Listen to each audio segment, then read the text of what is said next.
Sekali tebar, jala penuh ikan. Mancing ataupun menjala ikan emang identik dengan laki-laki, khususnya bapak-bapak.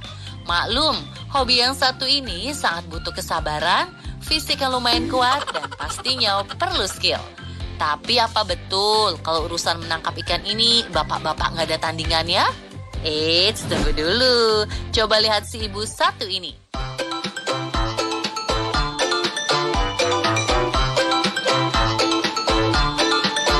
Hanya bermodal jala yang ukurannya terbilang kecil dan nggak perlu turun ke dalam air, sekali tebar hasilnya sungguh bikin siapapun termasuk pemancing pro sekalipun dijamin melongo.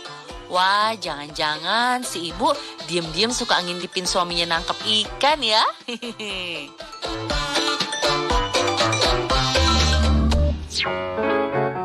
Buka tutup kaleng cukup pakai gigi.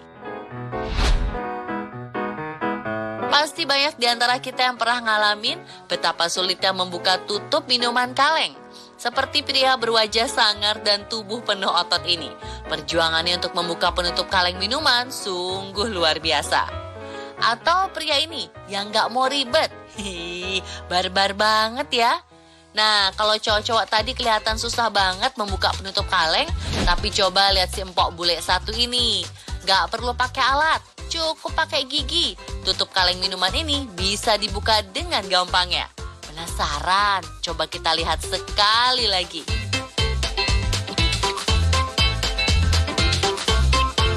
Wah, jangan-jangan si empok bule ini dulunya pemain kuda lumping nih.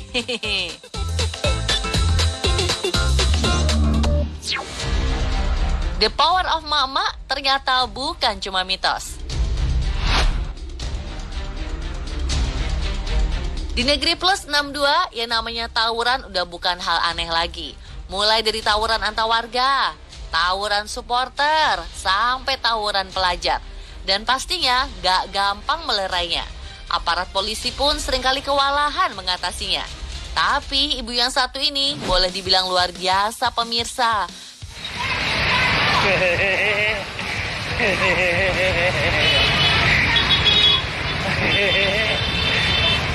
Cuma bermodal sapu di tangan, si ibu ini sanggup membubarkan puluhan pelajar yang gelagatnya mau tawuran di Jalan Supomo, Tebet, Jakarta Selatan. Para pelajar yang tadinya semangat pengen baku hantam, langsung membubarkan diri pemirsa. Wah, ini sih benar-benar definisi the power of mak-emak ya pemirsa. Pak Pol kalah nih sama si ibu.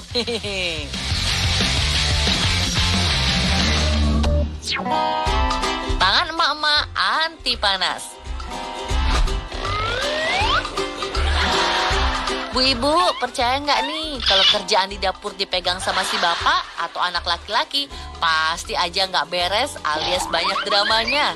Bukannya masakan cepat matang, yang ada dapur malah jadi berantakan. Kalaupun masakannya jadi, rasanya nggak karuan. Tapi kalau ibu ini yang masak, dijamin nggak ada namanya drama-dramaan. Tapi wadidaw, itu tangannya apa nggak panas atau melepuh, Bu? Wah, ini si ibu lagi goreng-goreng atau main debus sih? Ini sih yang ditiru juga kali ya, berbahaya. Hanya dilakukan oleh ibu-ibu yang sudah profesional.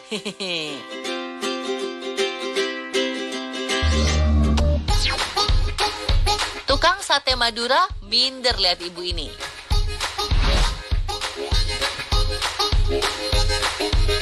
Pemirsa pasti dong pernah makan sate. Nah, biasanya si abang penjual sate kalau nggak mangkal ya keliling dengan gerobaknya.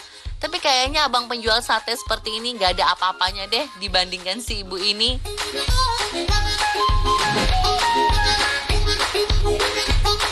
Lihat, si ibu ini nggak pakai gerobak buat berjualan sate. Peralatan untuk membakar sate dan semua bahan-bahannya dipanggul di atas kepala. Arang di tempat pembakaran sate pun dalam keadaan menyala. Wih, benar-benar salut nih sih. Si abang sate Madura juga pasti minder nih ngelihatnya.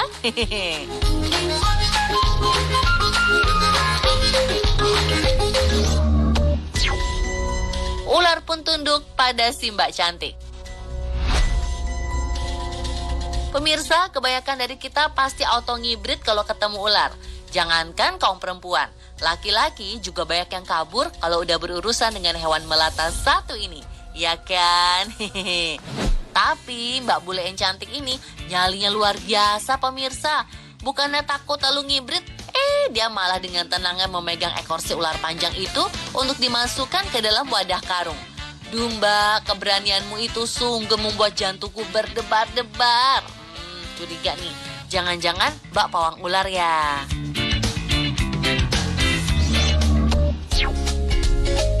Kostum daster tapi kekuatan Mbak atlet angkat besi. Kalau pekerjaan yang memerlukan tenaga seperti ini sih, emang biasanya pekerjaan laki-laki ya pemirsa. Selain berat, juga sangat berisiko. Jadi ini jelas, bukan urusannya perempuan. Kalimantan Ibu. Tapi siapa bilang perempuan gak bisa melakukan pekerjaan tersebut? Di Kalimantan, pekerjaan berat yang butuh fisik kuat ternyata juga dilakukan para perempuan. Lihat tuh, papan-papan kayu yang lumayan tebal dan pastinya berat itu dengan entengnya mereka panggul. Kostum sih boleh dasteran, tapi kekuatannya seperti atlet angkat besi. Wah, salut deh. Sehat-sehat selalu ya, Bu Ibu.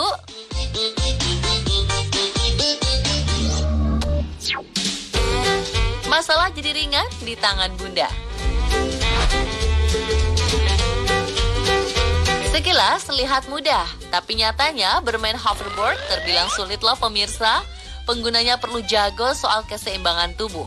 Karena kalau tidak, ya akan bernasib seperti bapak dalam video ini. Jatuh terjengkang pemirsa. Nah, untuk soal ini, lagi-lagi perempuan lebih jago dari laki-laki. Bukan sekedar dipakai untuk berjalan-jalan, si ibu ini menggunakan hoverboardnya sambil ngedorong stroller anaknya. Emang bener deh, masalah jadi ringan kalau emak turun tangan.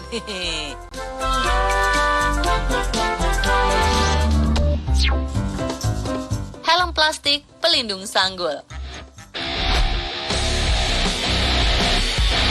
Kelakuan ibu-ibu kalau bawa motor di jalanan udah banyak ceritanya. Mulai dari yang ikonik, ngasih sen kanan tapi beloknya ke kiri, melawan arah tapi marah pasti tegur pengendara lain, hingga parkir motor seenaknya di tengah jalan. Nah, ibu satu ini lain lagi pemirsa, karena rambutnya sudah rapih disanggul dan cuaca saat itu sedang turun hujan rintik-rintik, ibu ini menutupi kepalanya bukan dengan helm, tapi pakai plastik seperti ini. Wah, kreatif juga nih si ibu, tapi hati-hati loh, plastiknya terbang terbawa angin. Lah, kan baru aja dibilangin. Hati-hati ya, Bu.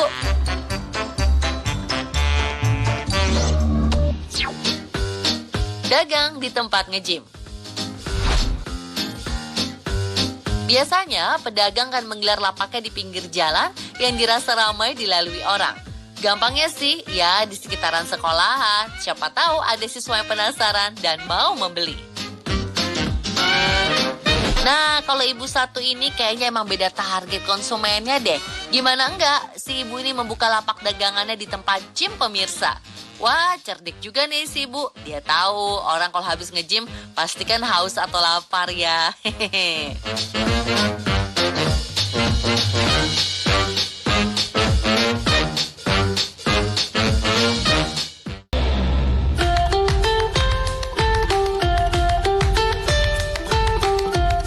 Sebagai makhluk paling cerdas di bumi, kita bisa memanfaatkan kemampuan otak yang cemerlang untuk menciptakan berbagai hal yang dapat mempermudah kehidupan.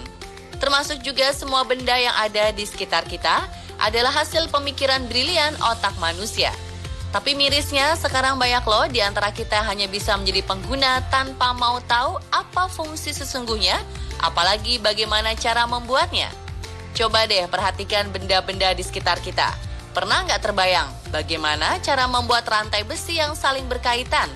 Lalu, pernahkah Anda mencari tahu bagaimana kerja sabuk pengaman saat terjadi kecelakaan? Atau mungkin ada yang tahu gimana caranya mendirikan tiang panjat pinang? Nah, biar Anda nggak penasaran lagi, yuk kita lihat apa aja sih rahasianya.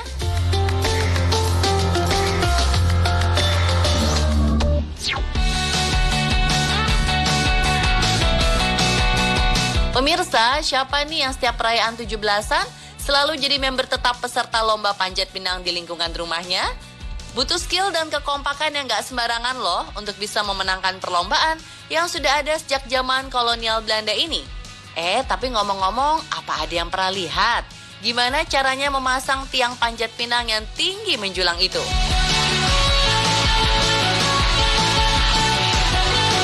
Tidak lebih mudah dari perlombaannya, pemasangan tiang panjat pinang pun sama sulitnya.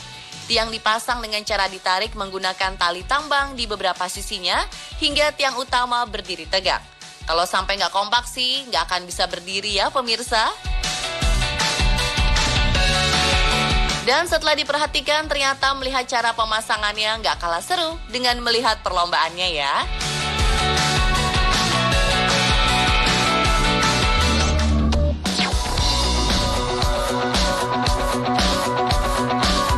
Semua orang sepakat jika sabuk pengaman adalah alat penting menunjang keselamatan saat berkendara. Tapi seperti apa sih cara kerjanya? Nah, Anda beruntung bisa mengetahuinya tanpa perlu terlibat langsung dalam kecelakaan.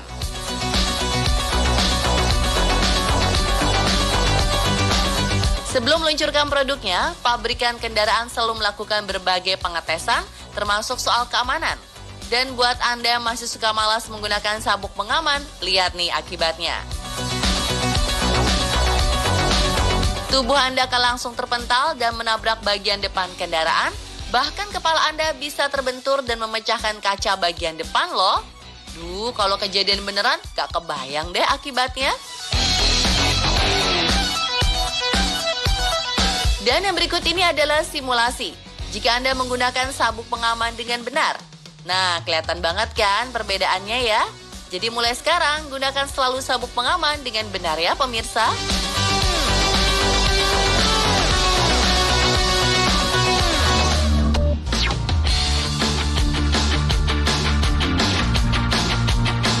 Jangkar sudah digunakan manusia sejak ratusan tahun lalu untuk mempertahankan posisi kapal laut agar tidak terbawa arus. Tapi kini, kapal laut telah menjelma dengan ukuran-ukuran raksasa yang tidak pernah terpikirkan sebelumnya. Jika kapal saat ini berukuran hingga ratusan meter dan juga ukuran jangkar yang semakin besar, lalu bagaimana cara menggerakkan jangkar yang sangat berat itu ya? Ternyata jangkar-jangkar kapal raksasa tersebut sudah digerakkan menggunakan motor khusus loh pemirsa. Dengan jangkar dan rantai yang mencapai berat hingga ratusan kilogram, tenaga manusia tidak mungkin lagi digunakan untuk menariknya. Lihat saja betapa cepat rantai jangkar tersebut meluncur ke dasar laut. Bahkan tidak jarang juga motor penggerak jangkar mengalami kerusakan dan menimbulkan potensi bahaya. Lalu apa yang terjadi jika jangkar sudah berada di dasar laut? Ternyata bentuk jangkar yang seperti alat bajak ini memiliki fungsi tersendiri. Jika kapal bergeser terbawa arus, maka jangkar akan semakin tertancap di dasar samudra dan mengunci posisi kapal agar tidak bergerak lebih jauh. Wah, bahaya juga ya jika dijatuhkan di atas terumbu karang. Sudah pasti akan menimbulkan kerusakan yang cukup serius tuh.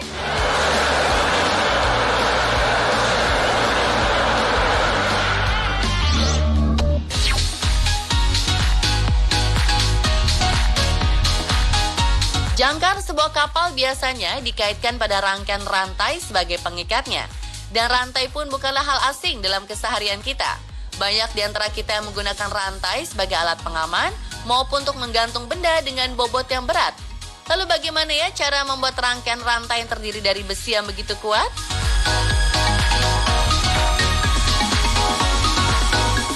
Ternyata di zaman sekarang rantai tidak lagi dibuat secara manual loh pemirsa. Lihat aja tuh alat pembuat rantai yang mampu bekerja dengan sangat cepat. Siapa yang menyangka kalau rantai berasal dari sebuah batangan besi lurus yang kemudian dipotong-potong dan dibengkokkan sedemikian rupa hingga disusun membentuk rangkaian. Wah, ternyata rumit juga ya pemirsa.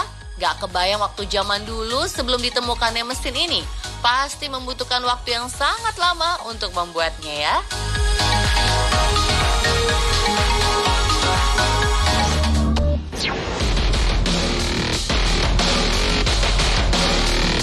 Di beberapa belahan dunia memiliki suhu ekstrim, permukaan laut yang membeku adalah momok menakutkan bagi seorang pelaut. Bahkan kapal-kapal berukuran besar pun tidak luput dari bahaya yang satu ini. Tidak hanya mengganggu jalur pelayaran, lapisan es yang membeku bahkan bisa merobek lambung dan menenggelamkan kapal. Tapi ternyata permasalahan tersebut bukannya tidak bisa diatasi loh pemirsa. Beberapa negara telah memiliki kapal-kapal berukuran besar yang didesain khusus untuk menghancurkan permukaan laut yang membeku dan membuka jalur pelayaran yang aman. Negara-negara yang memiliki wilayah perairan laut dengan suhu ekstrim seperti Amerika dan Rusia bahkan memiliki satuan khusus yang bertugas membuka jalur pelayaran yang aman di tengah lautan yang membeku.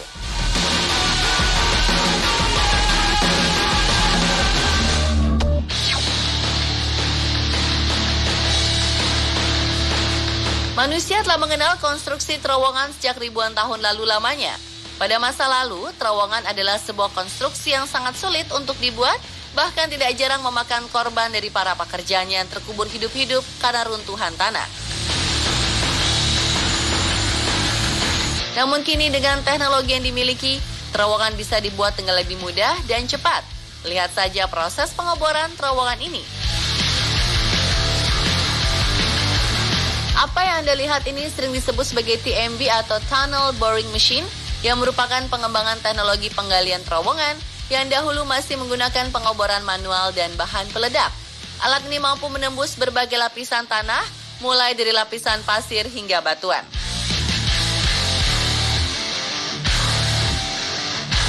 Alat ini dijuluki si tikus tanah ini pertama kali digunakan pada tahun 1945 dan mampu menggali terowongan dengan waktu yang jauh lebih singkat. Selain itu, dinding terowongan juga akan lebih stabil dan aman. Beberapa proyek pembangunan di Indonesia seperti pembuatan jalur MRT juga turut memanfaatkan teknologi yang satu ini. Nah pemirsa, demikianlah beberapa video yang sengaja kami hadirkan untuk mengobati rasa ingin tahu Anda. Semoga tidak penasaran lagi ya.